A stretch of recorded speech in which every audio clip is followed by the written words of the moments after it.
শেরপুরে অ্যাডভোকেট সাইফুল ইসলাম কালাম ফেডারেশনের উদ্যোগে দুস্থ ও শীতার্ত শিক্ষার্থীদের মাঝে শীতবস্ত্র বিতরণ করা হয়েছে। রোববার 11 জানুয়ারি সকালে শহরের খড়মপুর সরকারি প্রাথমিক বিদ্যালয়ের একটি শ্রেণীকক্ষে আনুষ্ঠানিকভাবে 2 শতাধিক শিক্ষার্থীর মাঝে কম্বল বিতরণ করা হয়। শীতপ্রবণ এই সময় শিক্ষার্থীদের পাশে দাঁড়াতে কালাম ফেডারেশনের এ মানবিক উদ্যোগ ব্যাপক প্রশংসা কুড়িয়েছে। অনুষ্ঠানে প্রধান অতিথি হিসেবে উপস্থিত ছিলেন শেরপুর জেলা বিএনপির সদস্য সচিব ABM মামুনুর রশিদ পলাশ।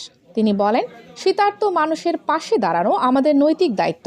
সমাজের বিত্তবান ব্যক্তি ও সংগঠনগুলো এগিয়ে এলে এ ধরনের মানবিক উদ্যোগ আরও বিস্তৃত হবে। তিনি আরও বলেন, আমার জন্মস্থান খড়মপুর, সেই হিসেবে এই স্কুলটির বর্তমান অবস্থা অত্যন্ত করুণ।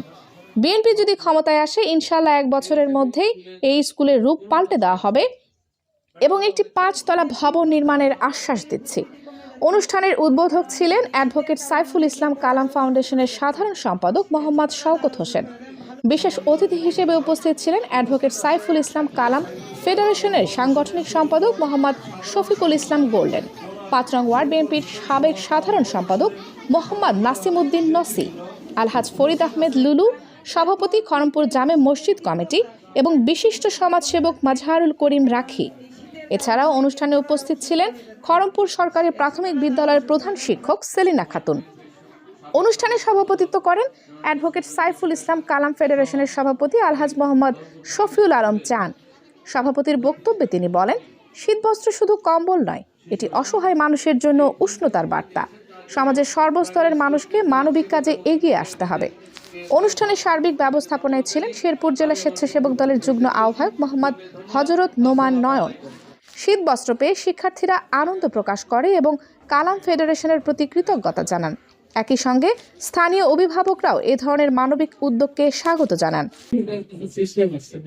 যেমন এই জায়গায় একটা যদি বড় 5 তলা ভবন স্কুল হয়, আমার মনে হয় এটার জন্য আমাদের অল্প একটু সহযোগিতা করলে এটা সম্ভব। যেমন আমরা যদি শিক্ষা অধিদপ্তর থেকে জানাই বা টেকনিশন দেই এবং আমরা যদি দলীয় থেকে একটা চাপ দিই যে কোনো বিল্ডিং এর আগে প্রাথমিক বিদ্যালয়ের আগে এই খড়মপুর প্রাথমিক বিদ্যালয়টা 5 তলা করে দিতে হবে। আমার মনে হয় এই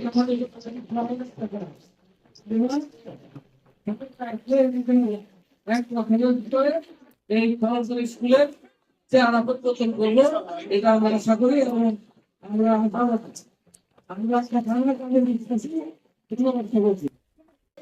জহুরুল ইসলাম জপির তথ্যচিত্রে কানিজ ফাতেমা সোমা, চ্যানেল 21, শেরপুর সদর, শেরপুর।